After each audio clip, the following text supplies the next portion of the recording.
قافلة تضامنية لمناطق الظل نظمها الهلال الأحمر الجزائري بولاد بوحملة ولاية أم البواقي، خاصة بها مشاتي تبعد أكثر من 17 كيلومتر عن النسيج العمراني. قلت لك الطريق ما كانش، أولادي معايا ساكنين معايا قربي واحد، عندي طفلة رايحة نقريها، والمرضى أنا مرضى كل. هي مسجلة عندنا على مستوى اللجنة، نعاونوا فيها باش بالامكانيات تاع في الامكانيات تاع اللجنه، يعني احنا نطلبوا من السلطات انها تكفلوا بها دوريا.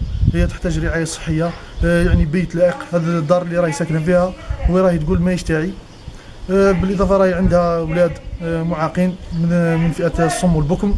نتمنى ان شاء الله من السلطات تلتفت لهم. القافلة ضمت أطباء وممرضين بالإضافة إلى مواد غذائية ومساعدات إنسانية للعائلات المعوزة في أعالي جبال بلدية أولاد حملة. الهلال الأحمر الجزائري وحضور قطاع الحماية المدنية والإعلام والدرك الوطني وعمال الصحة، جئنا لكي نقف على الواقع الصحي ونستشف من خلال ذلك احتياجات المواطنين في هذه الأماكن البعيدة من الناحية الصحية. الزيارة كانت فرصة لمعرفة نقائص المنطقة، والهلال الأحمر يسير المرحلة للوقوف على مختلف احتياجاتهم في انتظار تدخل السلطات الولائية لرفع الغبن عن قاطنيها.